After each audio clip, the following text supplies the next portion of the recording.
how bad is it that we have people who, as a first stop, don't know that sex should be pleasurable? And then they're out there having all this sex that feels awful and shameful or painful or dangerous and just writing it off as part of the experience. Like, that's a fucking tragedy.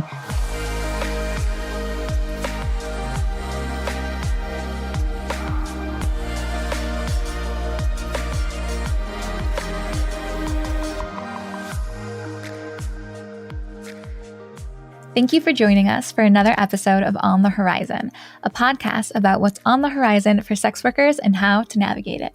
I'm Jessie Sage, and you can find me on Twitter at sapiotextual and at jessiesage.com. And I'm Melrose Michaels, and you can find me at Melrose Michaels on social and melrosemichaels.com.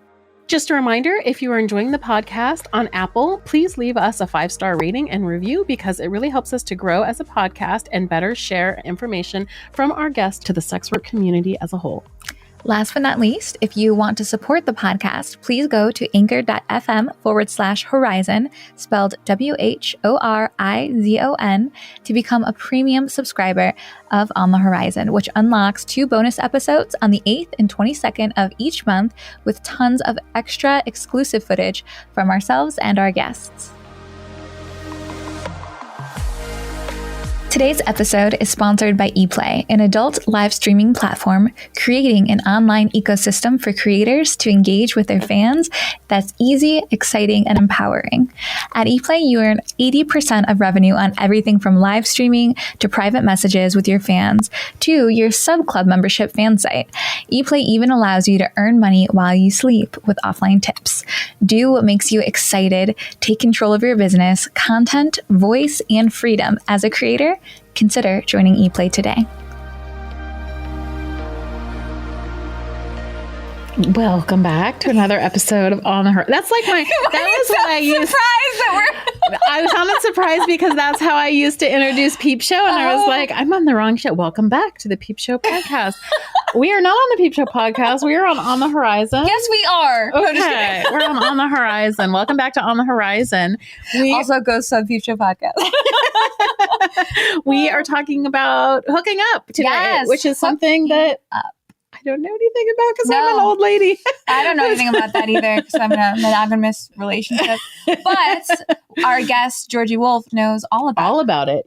Which was really fun. I mean, it's not like I never dated, but like I've been married like my whole life. And even when I've like had other sorts of things or like work, I was never part of like hookup culture in the way that like young people are now. And so it's really interesting to like talk about and think about. Yeah. And for the fact that we got Georgie Wolfe on the show, we are literally talking to like resident expert on hookup culture. She wrote a book, The Art of the Hookup, which is just amazing. Yes. Yeah. And she's a phenomenal guest. I'm super excited for y'all to hear what she has to say and meet her. But she brought up a lot of empowering things to take away and really had an impact on me because I like going through this process and hearing her interview and like her take on things really enlightened me about some of my past relationships and the dynamics I was operating in completely unaware. So this is a powerful interview. Me too, because you know, one of the things that I love about what she's doing is she's saying that, you know,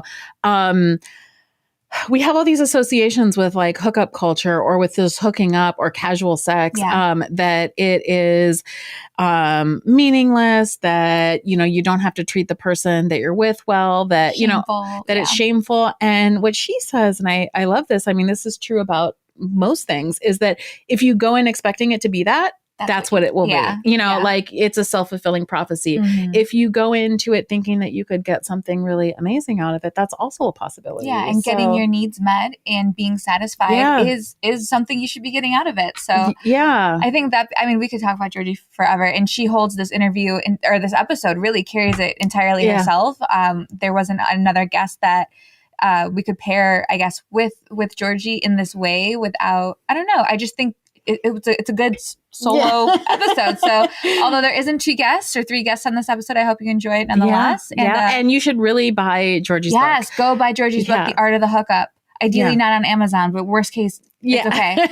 So, anyway, just buy her book. Just buy her book. Yeah. We also want to give a shout out to the Satisfaction Project, which is a website that she does for, I mean, she wrote a book on hookup, but she also is a full-service sex worker who has this entire episode that's geared towards clients, which I think is really amazing because while sex workers do a lot, while most sex workers who are also like writers and podcasters spend a lot of time on like the labor side of things. Yeah. The sex worker perspective. Yeah. Georgie does a lot to help clients like understand how to be better clients, how to reach out to sex workers, how to get the best experience for them too. Yeah. Not just how to be a good client, but how to get what they want out of the situation. So, I think so much of that skill set resonates even in the dating world. Like if you want to know how to have good, meaningful, short-term, long-term sexual encounters, I think there's something to learn at the Satisfaction Project. So yeah, absolutely. Go check it out. And without further ado, Georgie Wolfe.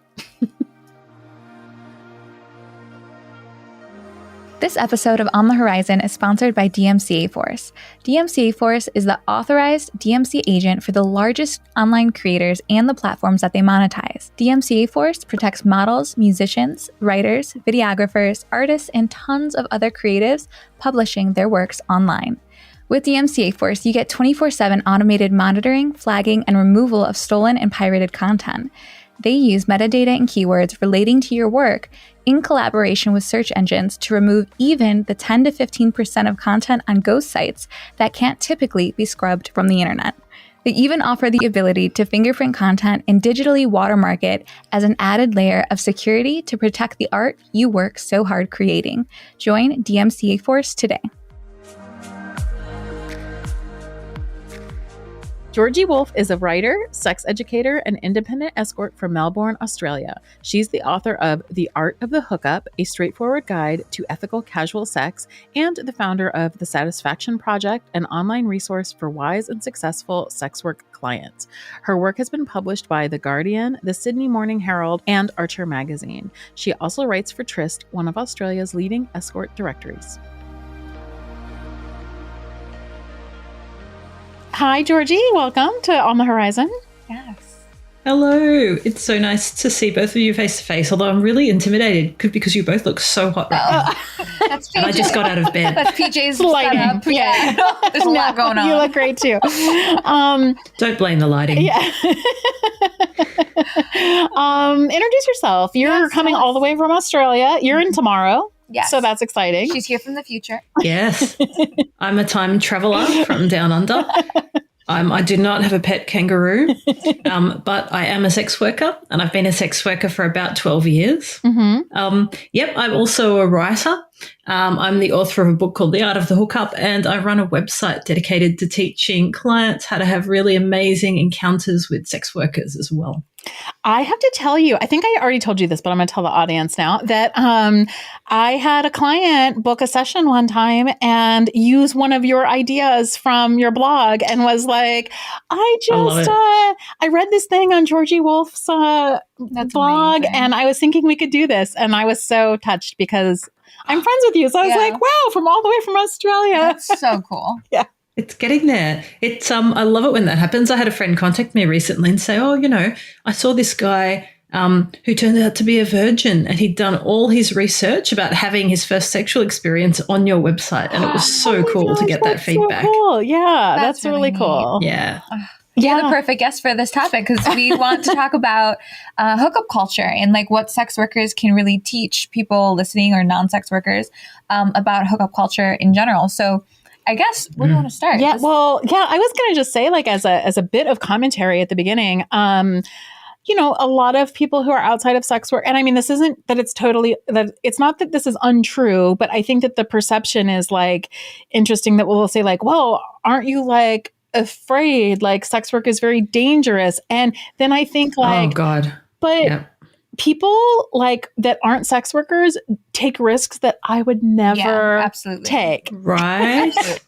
There's stuff that happens in online dating where I just go, dude, why did you do that? Or don't do that. Mm-hmm. I was talking to a journalist actually about the Satisfaction Project, which is my website, a year or so ago. And he said, of course you must, you must meet a lot of dangerous people in the line of your work. And I went, mate, I've met more dangerous people on Tinder. And he didn't know what to say. Yeah. Absolutely. Right. Yeah. So that's actually a good place to start. Yeah. Like what kind of, sex workers, and you and I have had this conversation in different forums, sex workers have different, have very set procedures about how they're going to see their clients that people in dating don't necessarily have. So what do you think that sex workers could teach like people just dating that would make their dating lives less dangerous, maybe smoother, all of the things? I want to sort of maybe put a bit of a disclaimer around this because I have tons of things. And, you know, we know sex workers are really good at listening to our gut punch. We're really good at working out people when we meet them, and that's great. But before I talk about that, it's also just really important to say that, like, the responsibility for things going well shouldn't be in a perfect world on the person who's at risk, and that one day when we have a dating utopia, everyone will look after the other person. You know, when we go on a date, we'll be looking after them too to make sure they're safe. And so even though I have tons of really good tips and tricks around this, just want to make it clear that bad things can still happen to people dating, even when they're doing the right things and even when they're, you know, checking up on the other person, and that's not our fault. Yeah. We know that dating is hard and that some people are assholes. Am I allowed to swear? Yeah, absolutely. It's encouraged. Oh, thank God. I forgot to ask. But yeah, look, as sex workers, and you would know this, we do need to get very good at checking someone out really quickly, because of course it's not like dating someone where you start out at a cafe and you're getting to know them, and then you might eventually, after a few dates, decide to make out, and then after that you decide to get intimate. It's pretty much you meet someone and 15 minutes later you're both naked and you're going at it. But that's how my bookings go anyway. It's kind of like the extreme sports of sex, in that all that work that we do normally to work out if someone is safe and also just create a connection and get that kind of sexy vibe happening needs to happen really, really fast. So we need to have the skills to accelerate that process. And we just don't teach this stuff. And I don't know why. I don't know why we don't teach this stuff in schools. Like, here's how to tune into your gut and work out if you feel safe, you know, or telling people that it's okay to say no if they don't feel safe. And that's probably the biggest thing. We just don't tell people that it's okay to walk away. We feel like once you go on a date with someone, you're kind of trapped there, and it's going to be rude. And this applies to all genders, but particularly to straight women. I feel like there's this culture of pleasing people that can make it really hard for some folks to just go, actually, no, this feels off. I'm going to leave now. See you later, without feeling bad about it. But of course, as a sex worker, you learn that if you meet someone that's giving you a bit of a weird vibe, or you feel like it's a bad match or they're not going to treat you respectfully, of course you get up and you walk immediately, because your safety is more important than anything else. Yeah. But it takes a few experiences to get there, right? And I don't mean bad experiences. I just mean ones where you go through with the booking and afterwards think, oh, that actually didn't feel great. That wasn't someone that I wanted to stick around with. Yeah. What gave you, like, what was the motivation for you to write the book? So, I mean, obviously you were doing sex work for a long time before you kind of wrote a book about hooking up and started doing the coaching that you do and workshops. So I guess I kind of, I hooked up a lot when I was in my 20s, like a lot. It was just it was like a bloody drive-through. It was amazing. It was great. I had a fun adolescence. But I was also a real dickhead. Like, I treated people really badly, and I treated men in particular really badly, because at the time, I think that may have been before I realized I was bisexual, or just as I was experimenting with being more open to other genders. But yeah, I was in that kind of like men don't have feelings camp, that it's really easy to just assume that the opposite sex are just the enemy, basically. And that the straight culture like really pushes that narrative. Right? You know, I don't understand women at all, or I don't understand men at all, or, you know, all men are bastards, or women are just trying to manipulate you into a relationship or whatever. Yeah, right. And we know all that stuff isn't true, right? But yeah, I behaved really badly, and I had really bad sex. Didn't really know what I was doing. I didn't know how to do consent, any of that stuff. And just in terms of my sex skills, maybe weren't that great. Even though I had a lot of sex, it was all really low quality sex. And then I became a sex worker. It was really great. So I did that for quite a long time. And then after a while, I realized that my sex life was a lot better than it had been at home, not just at work. And I realized that all the skills that I'd been learning as a sex worker were making my personal dating life better in so many ways across the board. And I kind of wondered why we weren't teaching this stuff. What do you think it was about sex work? Because I don't really know how things work in Australia, but I feel like, in the United States, in my context, like, we just kind of dive in and start working. So we're working independently. Not everybody, obviously, but most people are working independently. So, like, What do you think it was about starting as a sex worker that gave you those better skills? Or because you're coming as a sex worker, you're supposed to be like the expert. So like, how did you go from having like not very good sex to now like I'm having better sex, not only just at work but also at home? And what changed for you? I guess it's going to be different for everyone, and I'm really privileged in that. The place I started out in brothel work, and I had really supportive co-workers. And, older ladies who showed me how it worked and friends who showed me how it worked. So I had really good peer support, and that's not the case with everyone. Yeah. And then as I kind of progressed through sex work, I made good friends. I started working with some people who were trained in things like tantra and kink and people who were very well trained in consent, very educated around consent. And I'm lucky because, of course, not everyone has access to those, to those sources of information. So getting to kind of use that. And I guess the other way that I was lucky is that just, I had some really great experiences that made me realize that casual sex can be really cool. Like my first few experiences in sex work were really great. And I sort of realized that this is a worthy endeavor, that casual sex is a worthy endeavor that was maybe worth working on. So that kind of attitude was really made it easy to build on in terms of learning things like, okay, what do I need to learn now about kink? What do I need to learn about tantra? How can I have better touch? And really throwing myself into that. Yeah. So I'm really fortunate. That's interesting because like a lot of the references that that the average person hears in terms of like casual sex is it's so empty and people are so like broken or that's narrative around it. Can you speak to why that wasn't your experience? It's so bad. Or like saying that like women who want to have a lot of sex have daddy issues and stuff like that. Like I've seen that on dating advice sites. Like, sure, you should, you want to get laid, but you don't want to get laid with those women that like sleep with a lot of people because they all have issues. Yeah. And it's like, what kind of double standard is that you want to get a lot of sex, but you don't want to get it from other people that want a lot of sex? You only want it from people that don't?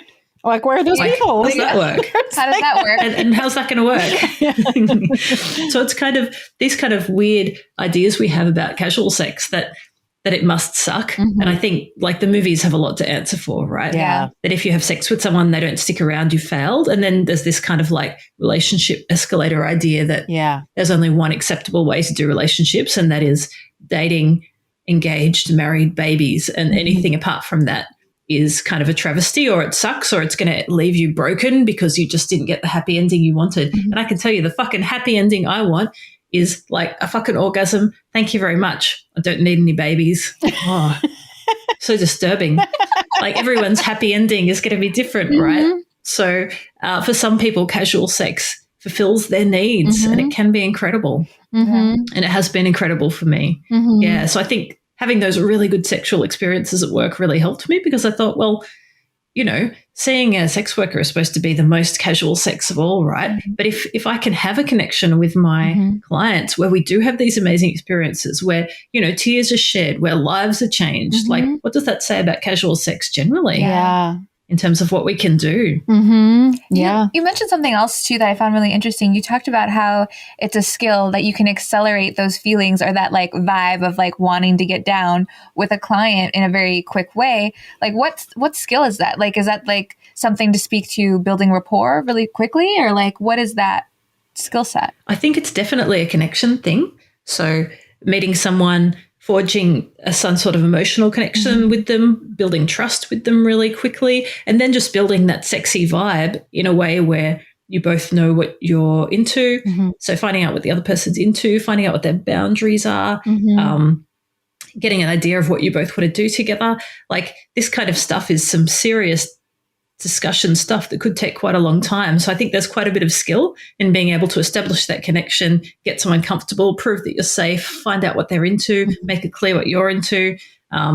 It's a bit like I always keep thinking of like bungee jumping or abseiling or something where the professional's just like slapping all these ropes on you and going, you need this and you need this and this is important and here's the word we say when we're ready to go, and you're just like, oh my God. And maybe that's how my clients feel when I meet them for the first time.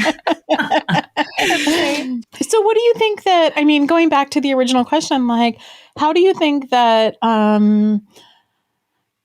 What sort of skills do you try to impart to like people in the dating world that would make their dating life or their hookups better for them? I think the biggest one that we start with is just that casual sex can be deeply significant, that casual sex is not something you're supposed to feel ashamed about afterwards, and that if you assume you're going to feel ashamed, or you assume that it's going to be empty, or you assume that casual sex is about treating other people badly and then throwing them away, that's the experience you're going to have. Yeah. So dealing with that kind of shame and sex negativity.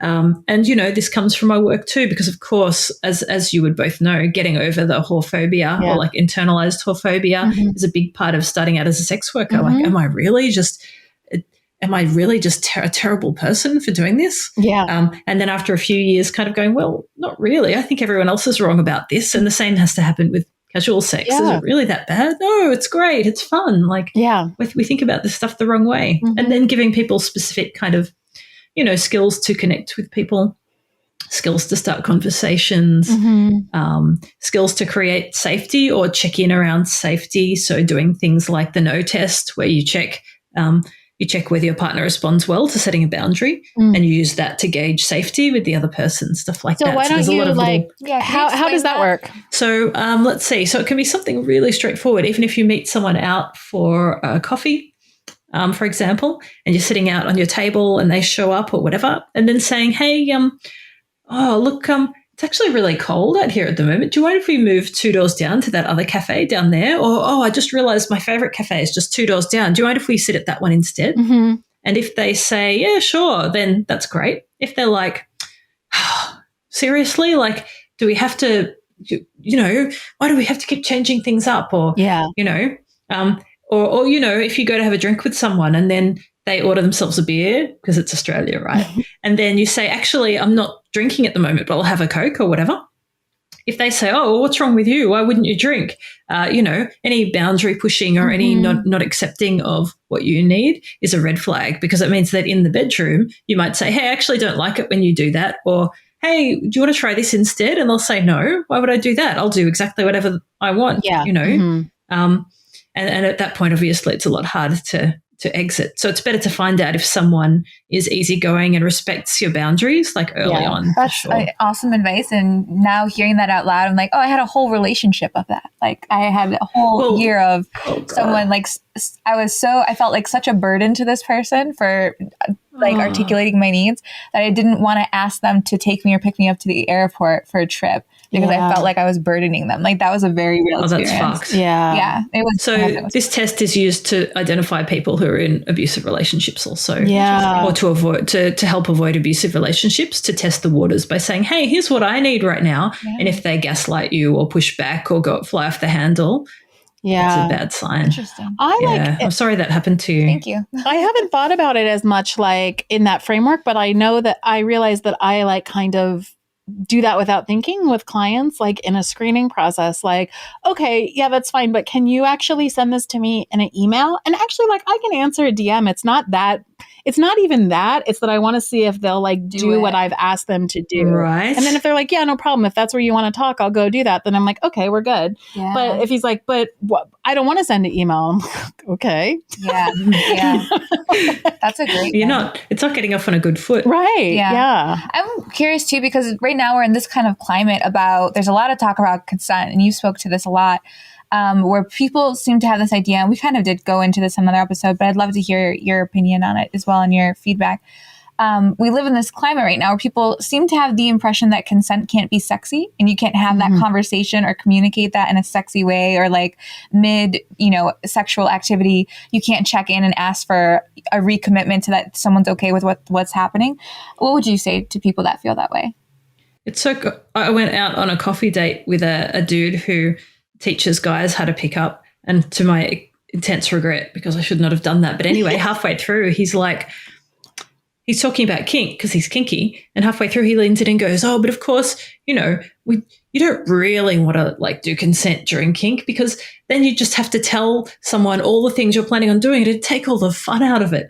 And I'm like, take the fun out of it for who, mate? Like, how awkward is it going to be where halfway through the kink session, you start sucking their toe and they go, wow, that is really not my thing and I feel so uncomfortable now and you've totally ruined the mood. That's awkward. Yeah. Like talking about sex can feel awkward to begin with, but there is nothing more awkward than halfway through sex looking down and realizing that your partner is just going, this person has no idea what they're doing. Yeah. That's super awkward. It's much better to be talking about the sex than to be just going for it and hoping for the best and have the other person go, wow, this really sucks. Yeah. But also, like, I just kind of feel like having these conversations can be really natural. It's not sitting down and whipping out a sheet of paper and writing down 100 things. It's literally leaning into someone when you're out having drinks and going, let me tell you the things that I'd like to do to you tonight. Mm-hmm. And you can tell me the things that you want me to do to you. Like, you know, and having that sexy foreplay conversation,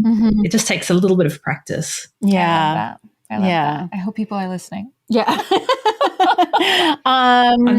We want to see your book. Yes. Can you please show us your book? Oh, yes. Here we go. This is The Art of the Hookup. Mm-hmm. So this is pretty much everything I know about having good casual sex. Awesome. Just in one book. Mm-hmm. It took ages to get it all in there. How long did it take you to write your book? How long did it take you to research physically your book? Yeah, so particularly that second one, it took about 6 months to do the first draft and then about a year to finish it off. Yeah. But the actual knowledge in here is from 10 years, 8 to 10 years of banging people for money. I love it. I love it. And you know, this is not, the stuff in here is not in here because I'm a genius. This stuff is stuff that all sex workers know, or that, you know, all sex workers know some of this stuff. These are skills that we all, you know, like Jessie was saying with the getting someone to email, we kind of instinctively pick up a lot of these things. Yeah. And I feel like I've just been lucky enough to have the time to actually write down the things that I think a lot of us already practice. Yeah. One of the things I just want to go back as like a hope for the future of the universe to something that you said much earlier, which is like you were talking about like learning about kink and learning about tantra and learning about like in the brothel, having older women like teach you things. I wish we lived in a culture in which sex wasn't so behind closed doors that people were not taught how to engage. And it feels to me like a lot is lost when you can't have, I want to say non-sexual like relationship, like I guess like when you can't learn from people that you're not having an emotional like sexual relationship with, you know, like right. If you could like teach somebody, if we did live in a culture in which you can mentor people and teach them how to pleasure their partners and themselves, and how amazing would that be? It would be amazing. There should be places outside of brothels where that can happen, or right. Yeah. And often it does happen in sex work. Sex work is often clients' first experience of learning about sex rather than just having terrified experiences where they don't know what they're doing or feel like they don't know what they're doing. Yeah. Or sometimes their first experiences of pleasure. And like, you know, maybe, oh no, our sex education in Australia, there's a little bit more going on than in America. I know that you guys have some pretty serious struggles getting decent sex education into schools. Here? If you have sex, you're like a piece of gum that's chewed up and spit out. And you're going straight to hell. That's kind of how it goes. But even in Australia, where we do have a pretty decent sex education, and I could be wrong because obviously I've been out of school for a while, we just don't talk about pleasure that much. Yeah. We talk about all the other stuff, how to put a condom on a banana and all that shit, but we don't talk about the fact that sex is, first and foremost, that should feel pleasurable. Yeah. And how bad is that? How bad is it that we have people who, as a first stop, don't know that sex should be pleasurable? Yeah. And then they're out there having all this sex that feels awful and shameful or painful or dangerous and just writing it off as part of the experience. Right. Like, that's a fucking tragedy. That is a tragedy. Absolutely. It really is. So even before we get onto the specific skills, like, just people need to know that it's first and foremost about pleasure. And if it's not feeling good, it's not working for you. Yeah. That's a really good place to end. Where can people find you and your book and your satisfaction project and all your stuff? Yeah. So The Art of the Hookup is pretty much everywhere. You can go on Amazon, but that's a bit satanic too. So you can also order it from all your standard bookstores as well. And then there's the Satisfaction Project, which is my website for sex work clients. And that's just satisfactionproject.com. If you head on over there, we've got a ton of really great articles, whether you're starting out seeing sex workers or whether you want some more advanced sex skills to use with your regular worker, we've got some good stuff there. That's so great. I love that project because I feel like there's a lot of writing about sex workers. There's not a lot about that's for clients. Yeah. And I think that it's great what you're doing. Absolutely. And we all know so much. Like, sex workers are so wise and have so much experience. And I just want to see some of that get shared around. Yeah. I love that. All right. Well, thank you so much for joining us. Thank you so much. It's been really nice chatting with you. Thank you.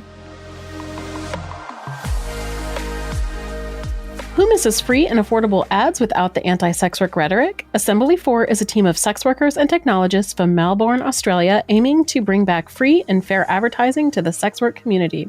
They also give back to organizations based in harm reduction, sex work, and education. Stepping away from the clunky design of traditional platforms, their platform, Tryst.link, is a refreshing and well-needed change in both presentation and mission. It is free to join and open to all. In the words of an A4 user, from the policies to the language to the advice and tips, it makes such a big difference to feel encouraged and supported instead of policed. Thank you for joining us for another episode of On the Horizon, a podcast about what's on the horizon for sex workers and how to navigate it. I'm Jessie Sage, and you can find me on Twitter at sapiotextual and at jessiesage.com. And I'm Melrose Michaels, and you can find me at Melrose Michaels on social and melrosemichaels.com. This segment of today's episode is sponsored by Sex.com, one of the absolute best content creator platforms out there. It looks better than any other, has a higher level of security than any other, and boasts over 3 million unique visitors a day scrolling through viral looped adult short form videos. Sex.com is like, well, sex itself. A lot of people do it. Some just do it much, much better than the others. Sex.com. If you're going to do it right. Just a reminder, if you are enjoying the podcast on Apple, please leave us a 5-star rating and review because it really helps us to grow as a podcast and better share information from our guests to the sex work community as a whole. Last but not least, if you want to support the podcast, please go to anchor.fm/horizon, spelled WHORIZON, to become a premium subscriber of On the Horizon, which unlocks 2 bonus episodes on the 8th and 22nd of each month with tons of extra exclusive footage from ourselves and our guests.